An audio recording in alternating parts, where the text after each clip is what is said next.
कहानी चिंता छोड़ो। पुराने जमाने में एक जादूगर अपने जादू की कला दिखा दिखा कर बहुत फेमस होता जा रहा था। कई बड़े बड़े लोग उसे अपने यहाँ बुलाते, जादू दिखाने के लिए कहते और जब वह जादू दिखाता तो खुश होकर उसे छोटा मोटा इनाम देते। जादूगर इतना प्रख्यात हो गया था कि उस राज्य के राजा तक भी उसकी बात पहुँच गई। इसलिए राजा ने भी उसका जादू देखने की इच्छा जताई। राजा का बुलावा आया तो जादूगर भी खुश हो गया। उसने सोचा कि अपनी जिंदगी का सबसे बड़ा इनाम पाने का ये अच्छा मौका है। कोई ऐसा जादू दिखाऊंगा कि राजा उसे खुश होकर बहुत बड़ा इनाम दे दे। जादूगर राजा के दरबार में पहुंचा। तब तक उसने सोचा नहीं था कि वह क्या जादू दिखाएगा। उसे यह तो पता था कि छोटी मोटी चीजें गायब करने वाले जादू से राजा को वह खुश नहीं कर सकता, उसे कुछ बड़ा करना पड़ेगा। उसने जब राजा को पहली बार देखा तो उसकी नजर सबसे पहले राजा के मुकुट पर पड़ी और उसने मन बना लिया कि राजा का मुकुट ही गायब करके सबको आश्चर्यचकित कर किया जाए। जादूगर ने अपना जादू शुरू किया और जैसा उसने सोचा था राजा का मुकुट गायब कर दिया। राजा का मुकुट गायब होते ही सभा में बैठे सभी लोग राजा पर हंसने लगे। राजा को लगा कि जादूगर ने जानबूझकर उसकी तौहीन करने के लिए ऐसा किया है।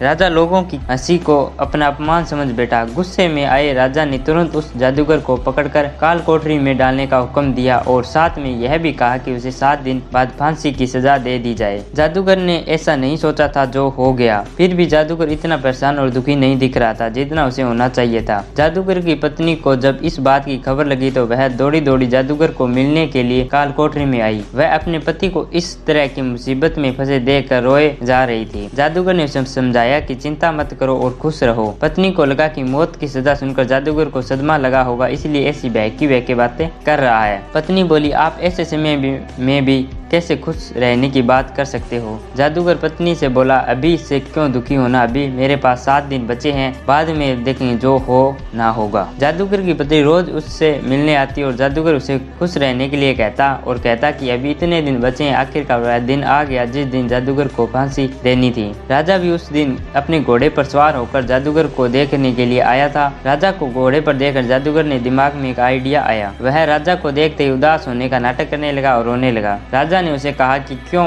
उस दिन तो मेरी बेइज्जती करके हंस रहे थे और लोगों को भी हंसा रहे थे, आज क्यों रो रहे हो। जादूगर ने कहा, महाराज मैं मौत के डर से नहीं रो रहा, मौत का क्या है, एक दिन आनी है। मैं इसलिए रो रहा हूँ कि मेरे इतने सालों की मेहनत जिससे मैं अपने घोड़े को उड़ना सिखा रहा था सिर्फ 1 साल की वजह से बर्बाद हो जाएगी। अगर मेरे पास 1 साल होता तो मैं अपने घोड़े को उड़ाने में कामयाब हो जाता। जादूगर की बातें सुनकर राजा को लगा कि अगर उड़ने वाला घोड़ा उसे मिल जाए तो वह दुनिया का सबसे सफल राजा बन जाएगा। वह उड़कर किसी भी अन्य राजा को बड़ी आसानी से युद्ध में हरा पाएगा। राजा के मन में लालच आता ही राजा ने उसे 1 साल तक का समय दे दिया और कहा कि अगर तुम 1 साल में मुझे ऐसा घोड़ा देने में कामयाब हुए तो तुम्हें फांसी की सजा नहीं दी जाएगी, लेकिन अगर तुम ऐसा नहीं कर पाए तो तुम्हें फांसी से बड़ी दुखदायक मौत दी जाएगी। काल कोठरी से छूटने के बाद जादूगर सीधा अपने घर पहुंचा। जादूगर ने देखा कि उसका पूरा परिवार और पत्नी उसके मौत का शोक मनाने के लिए इकट्ठा हुए हैं। जादूगर को देखकर सब आश्चर्यचकित हो गए। पत्नी जो पहले रो रही थी उसे देख खुश हो गई। थोड़े समय बाद सब अपने घर चले गए। जादूगर की पत्नी ने जादूगर से पूछा, राजा ने तुम्हें छोड़ कैसे दिया। जादूगर ने उस शर्त के